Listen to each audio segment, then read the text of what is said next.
From our studio and office at 8th and Walton in Bentonville, Arkansas, welcome to Saturday Morning Meeting, brought to you in part by Dun & Bradstreet Credibility Corp., the leading provider of credit and credibility solutions for businesses. Saturday Morning Meeting covers Walmart, Sam's Club, and the consumer product companies that are represented on their racks and shelves throughout the country and around the world. And our focus is on the insights, trends, and best practices to help you as a supplier grow your business with the world's largest retailer. I'm Derek RIdenoure, and thank you for joining us. Today I'll be talking about millennials with Denise Natishan, Bill Sussman, and Fernando Salido. And reviewing this week's top news stories with me are Kathy Deck and Ken Simpson. But first, the headlines. Exciting times here in Northwest Arkansas as thousands of shareholders and associates from all over the world fly in for Shareholders Week. The theme of this year's celebration was serving customers through innovation, with a strong emphasis on technology, smaller format stores, and international sales. While Amazon and book publisher Hachette continue to feud over pricing, Walmart has not so quietly stepped into the fray by offering Hachette books at deep discounts. CNN.com reports that Amazon isn't stocking Hachette books, even those by best-selling authors. Walmart has responded by offering many Hachette titles on Walmart.com at a 40% discount, along with quick shipping. Walmart Canada needs a new CEO. The province reports that its current CEO, Sally Broader, has been promoted to head of Walmart's European, Middle Eastern, and African operations. Ms. Broader will continue to oversee Canadian operations until her replacement is found. The New York Times reports that some manufacturers are moving their overseas operations a little closer to home. The rising cost of doing business in China has caused some owners to move production to Mexico. While doing business south of the border has its challenges, such as maintaining consistent quality, many manufacturers are pleased with the switch. Walmart CEO Doug McMillon recently appeared at Recode Media and Tech Conference and dropped hints about 3D printing, according to a report at engineering.com. McMillon acknowledged an interest in 3D printing, noting that it might be a good option for producing replacement parts. McMillon's remarks gave rise to speculation that Walmart may seek to acquire a 3D printing company. Sam's Club is honoring Men's Health Month by offering free men's health screenings at pharmacies on June 14th, just one day before Father's Day, from 11 a.m. to 3 p.m. Tests offered include vision screening, blood pressure checks, and blood tests for PSA, cholesterol, and glucose levels. Testing services are available to the public, and participants are not required to be Sam's Club members. Check out Walmart News as it's reported at walmartnewsnow.com. You'll find Walmart and supplier news all gathered together on one site. And we're joined now by our panel, Ken Simpson from Clorox and Kathy Deck from the University of Arkansas. Welcome, guys. Big news, shareholders is all this week and kind of wrapped up actually yesterday. Ken, I want to start with you because innovation is one of the big things that Walmart has announced for this year's shareholder meeting. They really want to focus on innovation being a lot of different things. At the top of that list was small format growth. How do you see Walmart playing that out? And they've talked about expanding those small footprints. How's it going to play out this year? Well, there's no doubt they actually doubled the number of small stores that they're going to open from the plan early in the year. And why? Well, for one thing, they're getting good results there. You know, they're growing sales, and they've had 46 months of positive comps in their neighborhood markets. So they're getting positive results there, and so they're investing more and adding more stores, and it's successul. Kathy, being an economist, does this hurt Walmart? Because when Wall Street looks at comp store sales, which is how you kind of gauge the health of a retailer, does putting these smaller footprint stores in help pull away from the existing stores and supercenters in particular? Well, I think Wall Street is pretty smart. I think Wall Street, of course, looks at comp store sales. They want to understand how the kind of core business is doing, but they also understand where growth can happen. And Walmart is putting these small format stores in places not where the choice is a small format store or a supercenter, but rather a small format store or give it to the competition.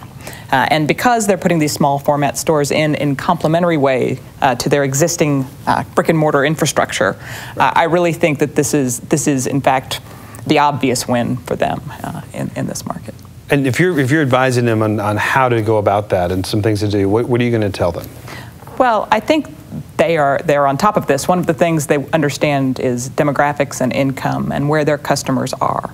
And so they are most concerned with reaching those potential customers who should be their customers who are not their customers for whatever reason, or making sure that those customers have a chance to be their customers more often. So both of those. I think they have an eye for the future too. You know, who knows? This might be a good way to have a depot tethered to the big supercenter where people can come and pick up their order that they've ordered online.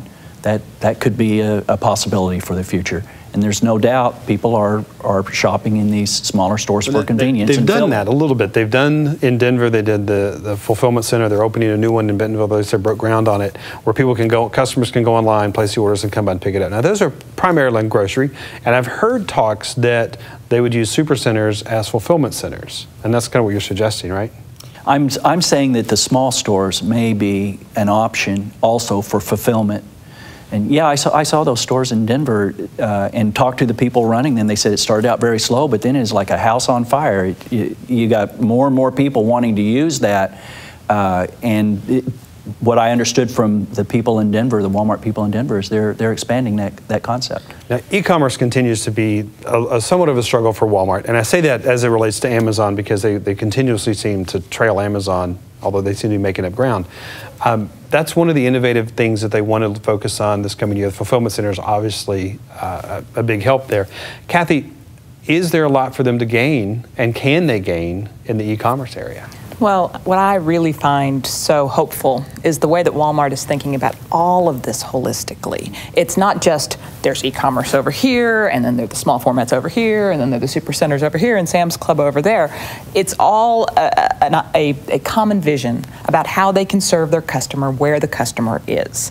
And so the customer is online, the customer's on the phone, the customer is out going from work to home, maybe they pass the small, and the customer is making their stock-up trips maybe to the supercenter. And so really the more seamless that experience can be and the less that the customer sees a difference in any of those channels, the more successful Walmart's going to be. I totally agree with that. And you know, you look at the success that they're having there. Their sales are up, e-commerce globally, 27% this year. It's another innovation area that they are having success. Now, Walmart's not doing this alone. They also obviously have supplier partners. So as a supplier, Ken and you and I both play in this field, what do we need to be focused on to help drive traffic to those, either to the site or to the stores?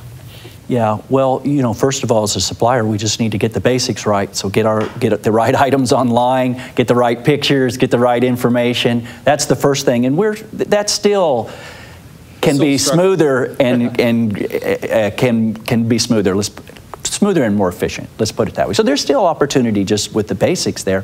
But you know, I was in a meeting with a buyer yesterday where he said, hey, we want to make sure, and we had our marketing person there, we want to make sure that we're taking full advantage of the e-commerce opportunities to drive our business. So the buyers are also reinforcing the importance. Well, I was in a buyer meeting this week, and that's one of the things that she said was, what's the go-to-market strategy? If you want to go to a new market or you want to get into a new format, what's your go-to-market strategy for those individual markets? It could be as broad as a state, could be as simple as one town, but you've got to have your go-to-market strategy in place and be able to present that very clearly to a buyer. Here's what I'm going to spend in television or radio or print, and this is what we're going to do to get there. Sam's Club is also being innovative this year, and Sam's has been kind of behind on sales. They're launching a credit card that allows cash back for members. Good decision, Kathy? Well, I think that they've got to try a lot of different things. We know right now that payment technologies are changing. We know that Sam's is putting the chips on their cards. We know that there are a whole set of buyers who do expect rewards to be delivered with their credit cards, and they have a whole array of options about how they can do that. And so when you look at possible avenues for growth, obviously they're the products themselves, but there are the financial services, which are an important part of. Now you brought up an interesting point that the Sam's Club credit card is actually going to be pin and chip, which I think everybody kind of expects that that's going to happen. Target has already announced that that's all that they're going to take going forward in lieu of their credit breaches. Is this a good move? And is it really, I mean, obviously it's going to be a good move, but Ken, what's the impact to the customers who may not have those cards yet? Or is there? Well, I think the interesting thing about it is it looked like Target was going to be the first. I mean, they needed it the most, and they were going to be the first to have this credit card chip technology on their card. But Sam's is going to beat them to the punch. I mean, that's pretty good on their part. Pretty nimble, pretty quick. All right, guys, we're going to have to leave it. Well, we have 1 more minute to go. So, Kathy, I want to give you the last thoughts when it comes to the innovation and the shareholders that is happening right now. They're also going to talk about customer service. Well, all of this is about the customer. As I said just a few minutes ago, when you think about the strategy going forward, it is meeting people where they are. And because where people are is changing, and where people expect to be able to shop and how quickly they expect to be able to get a good, and the on-shelf availability expectations, all of that is changing right now. And so I think Walmart is doing everything it can to meet people where they are. All right, we'll see how it goes and what comes out of this year's shareholder meeting. Thank you guys very much. Stay tuned, because when we come back, we will have a conversation about millennials. There are nearly 80 million of millennials in the U.S. What's Walmart doing to bring them in, and what should suppliers be doing to help bring them in? All coming up as Saturday Morning Meeting continues.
Don't deal with embarrassing antiperspirant residue. Choose Right Guard Extreme Clear. Its revolutionary formula combines powerful stain-fighting technology with extra effective wetness protection. The choice is clear.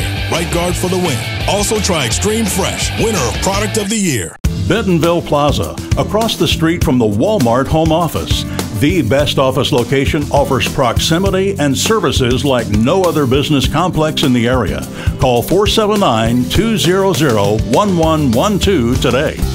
You know, the biggest challenge of working with Walmart is they really expect everyone on the team to know their language, know their terminology, and know exactly how they do business. So that's where 8th and Walton really comes into play. You know, it's the fastest way to get my team members up to speed. Their business model is suppliers teaching suppliers. So when you come to 8th and Walton, you can count on having very experienced trainers who understand how suppliers work within Walmart, and they take advantage of that and incorporate that into their curriculum.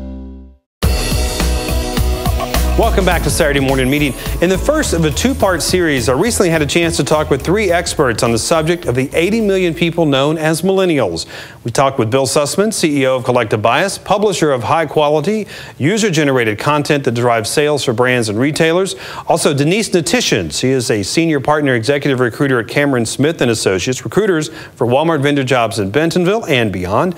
And Fernando Salido. He is the vice president of consumer and shopper marketing solutions at IRI Worldwide, providing information, analytics, and consulting to CPG companies and retail companies. Now, at the start of the conversation, Denise explained that millennials are different from all other demographic groups.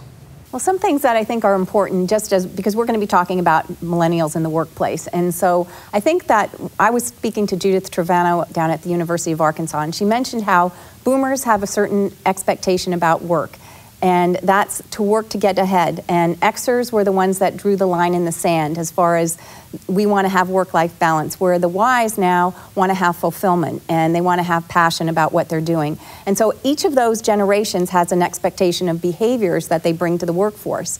the biggest challenge that anybody is going to have is to understand everybody's behavior and how it works out and what that expectation is. So having an understanding of who they are, what they're all about is critical. And so things like time, they have a different set of values as far as the 9 to 5 value of what that needs to be. And so there has to be some adjustments in the workplace. Which is a little difficult given where we are today, because a lot of people who are the boomers or even in the Gen X, that's kind of unrealistic. Bill, you're working with a lot of millennials in your business, and you obviously grew up working at Walmart for a while. Very different set at that point to where we are today. So let's talk a little bit about the difference in working with millennials. Yeah, well, I think Denise is right. I think it's all about expectations, right? And you can't generalize for a whole generation, but I think millennials have some pretty clear things that they're focused on and are trends that are pretty universal across the group. They're way more connected to social media and their social media circle than any other generation before them. And they're connected on that because of the ability of the mobile devices to keep them connected. So to say to them, we don't want you to be connected while you're at work 8 to 10 hours a day, it's unrealistic, and we have to, we as leaders of our companies and Walmart or suppliers, you have to realize what they expect. So they expect to be connected. They watch a whole lot less TV than previous generations. People think print is dead. They don't read print. That's not true. They actually they don't read newspapers. They're probably reading more print, but they read more magazines, right? Okay. And they certainly read more print if you think about the internet as the online version of print, right? So those are the expectations from that group, and if you want to reach them and you want to connect with them, which is so important to them, right? You can't be fake with them. You have to be authentic with them. You better know that that's the way they want to see things and do things, and react to that. I remember when flex time was kind of a foreign thing, and just as companies were beginning to move to that, more people were demanding it. It seemed kind of foreign. I mean, I was at Walmart at the time, and it just seemed very odd that somebody would want flex time. Here are the hours, 7 to 5. Now it's almost an expectation. And I think there's certainly going to be a learning curve between making a difference and what the millennials want, and we'll eventually get there. Fernando, you interact a lot with with shoppers, which is really one thing we want to talk about. We're going to continue that conversation next week, but I want to get into a little bit. How do they shop differently? How do millennials, the younger generation, shop differently than even the Gen Xers? So one of the things about millennials, who are in fact the largest generation that America has today, they will be 75% of the workforce in 2025. They today make up 30% of purchased goods. The difference is that among millennials, 80% own smartphones. Over 50% typically will use a smartphone in part of the shopping process. They refer to about 10 sources on average to make decisions about a lot of different products shopped. For instance, if they were looking for travel or hotel or cars or even insurance, they will use social media, they will use retail websites to look for real-time deals. So they're so connected day in, day out. And again, just putting this in perspective, they use their mobile phones 14 times greater for shopping than baby boomers do. So that's how connected they are to their mobile devices as a smart device to blurry all the purchases. There is no retail channel to them. You can start your shopping process on your phone and finish it in a store, or start it in a store but finish it on your phone. The lines of retail are blurred, and you can shop anytime. Well, and the sources have changed, right? So when we were growing up, the sources were things like Consumer Reports magazine, or the retailer recommendation, or the in-store signage. And you play a big part of it. We're going to take a break real quick, but when we come back, I want to talk to you about that, because this is really kind of where you play with collective bias. Saturday morning meeting will continue right after this. After a long day of doing man stuff, me and the fellas trust new Dial for Men Power Scrub to give us a clean we can be proud of. Over-engineered with unstoppable orange oil and micro scrubbers. Unstoppable! It leaves us honkingly gorgeous. Dial for Men, proudly over-engineered. Every day, shoppers are bombarded with traditional brand messages outside the store in hopes that these marketing dollars will drive in-store sales. Closure Media drives retail sales by connecting brands with 95 million Walmart shoppers per year while they are in the store. Through innovative programs at Walmart's photo and money centers, Closure Media converts Walmart shoppers to purchasers of your brand. With reported redemption rates up to 7 times the national FSI average, Closure Media drives sales. For more info, visit us at closuremedia.com. I would recommend 8th and Walton to other suppliers because from my experience talking to other suppliers, they were even learning new ideas or just new and better business practices. Most people have little time for training, and so 8th and Walton is a perfect opportunity to send your new employees to understand the retailing system. And again, because trainers were suppliers, they know the how and the why, so they become very valuable very quickly. GigWalk is an on-demand mobile workforce that can collect data and do work at retail. Businesses use GigWalk for retail audits, merchandising, and much more. With 350,000 smartphone-enabled workers available on demand, you get unprecedented speed and coverage across the US, Canada, and the UK. And all work is reviewed for quality and accuracy. Visit gigwalk.com to learn more. Trying to get your product noticed by retailers and customers? Rapid Prototypes in Bentonville can help with packaging, displays, renderings, signage, and much more. They are called Rapid Prototypes for a reason. Rapid turnaround and rapid response time to your needs. Need 2-week turnaround? Easy. Need 2-day turnaround? No problem. Need 2-minute turnaround? Let's talk. At Rapid Prototypes, we're always willing to go the extra mile for you. Rapid Prototypes, across from Cassano's Pizza on Walton Boulevard in Bentonville. Call 479-273-3278. Experience the ultra hydration of coconut water and wrap your skin in hydration with Dial Coconut Water Body Wash. For incredibly hydrated skin, people will notice. Winner of 2014 Product of the Year. And welcome back to Saturday Morning Meeting. Continue our conversation about millennials. And Bill, before we went to break, I wanted to come back to you. Social media obviously is where you play. Fernando, as you said in the last segment, is really a key factor for millennials. How do you continue to market to them? Yeah, well, we're lucky at Collective Bias. We have a community of 3,000 influencers. Over half of those influencers are millennials. So they tell us every day what we're doing right and what we're not doing right. And we make adjustments based on that. But I think, the recommendation that I would give, to brands and retailers is, it's not a nice to have, it's an expectation that you have to play in that space. Millennials want that two-way interaction. They want to know that they're passionate. You as a brand are passionate about the issues that they're passionate about.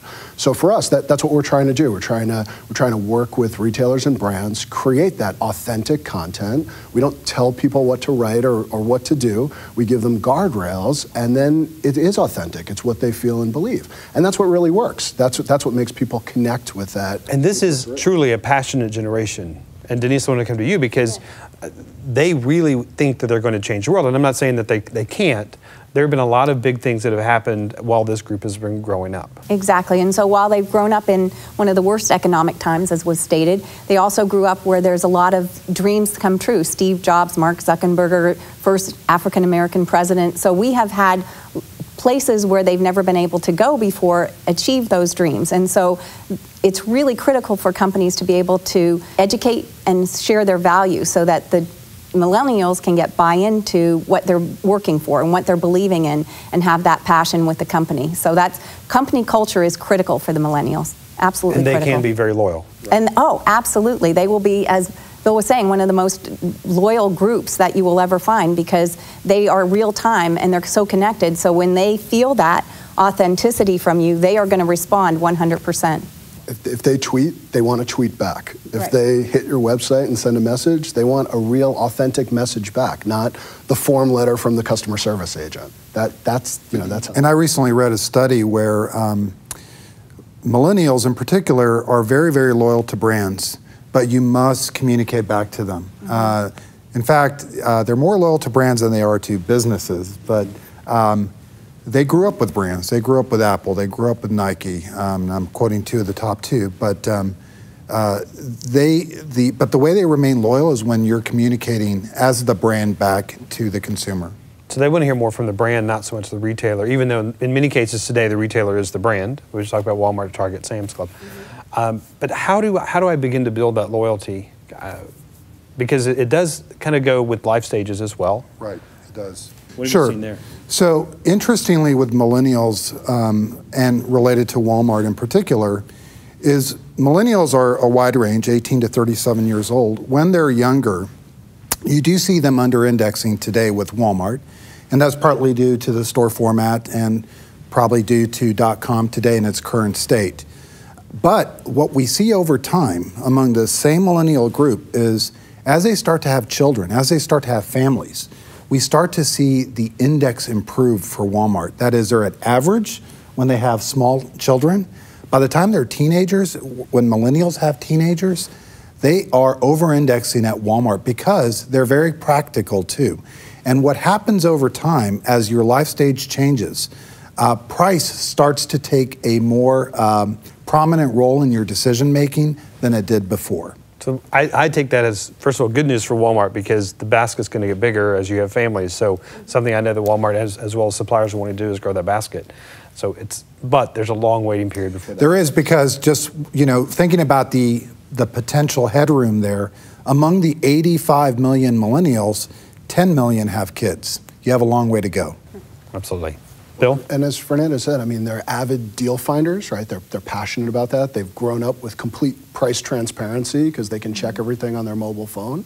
But, you have to deliver on the other side of the promise. And, they're impatient. They want what they want now. So it's about convenience, too. And that's Which is a great position for Amazon. It is. That's where somebody like Amazon, when they introduce things like Sunday delivery, that's hard to top. So I'm excited to see Walmart take that threat seriously and commit to 50% growth in e-commerce staff out in Sunnyvale. I think they want to win. I think they can win, and they're committed to go after it to win. Well, I think the biggest thing about millennials is that their first language is social media, and we need to be tapped into understanding that. And just like what's going on with collective bias, understanding that they're able to make a difference quickly and fast is critical for this shopper and for everyone as far as employers are concerned. All right, guys, thank you very much. We're going to leave it there, but we will continue this conversation next week, so be sure to join us and stay tuned because Saturday Morning Meeting will continue right after this. K-Stack, the leader in collaborative retail consolidation programs. We offer the supply chain expertise needed to navigate the challenges of selling products with the world's largest retailers. And we provide customers with a customizable, scalable, environmentally sustainable supply chain with the same advanced technology typically used by larger rivals. By leveling the playing field, K-Stack lowers distribution costs and increases overall margins. K-Stack, retail logistics is what we do. The biggest challenge of working with Walmart is they really expect everyone on the team to know their language, know their terminology, and know exactly how they do business. So that's where Ethan Walton really comes into play. It's the fastest way to get my team members up to speed. Their business model is suppliers teaching suppliers. So when you come to Ethan Walton, you can count on having very experienced trainers who understand how suppliers work within Walmart, and they take advantage of that and incorporate that into their curriculum. Imagine what it would be like if you knew the weather up to a year in advance. What would you do differently for your business or your life? At Weather Trends, we don't imagine it, we do it. We're a team of meteorologists, mathematicians, and business weather advisors, and we've spent the last 20 years developing a new way to forecast months in advance. We've been studying weather's effect on product sales based on every 1 degree change in temperature. We can now take your sales data and show you exactly how the weather impacts your business down to a single degree. We're leading the way into a new era in forecasting and a new power in business decisions. And we invite you to join us. Welcome to Weather Trends. Discover our revolutionary lotion-infused body wash, New Dial Vitamin Boost, and wrap your skin in nourishing softness. For healthy, soft skin, people will notice. Dial. Healthier skin, healthier you. Bentonville Commerce, less than 1 mile from the Walmart home office. You'll love the convenience, amenities, and customized options Bentonville Commerce offers. For more information or a tour, call 479-200-1112 today. Our thanks to our millennial experts and today's panelists as well. And be sure to join us next week as we continue our discussion about millennials, how to sell to them, and how to work with them. As always, we appreciate you taking the time to join us. And if you have questions or comments, we would love to hear from you. I'm Derek RIdenoure, and from all of us at Saturday Morning Meeting, thanks for watching, and we hope we'll see you next Saturday.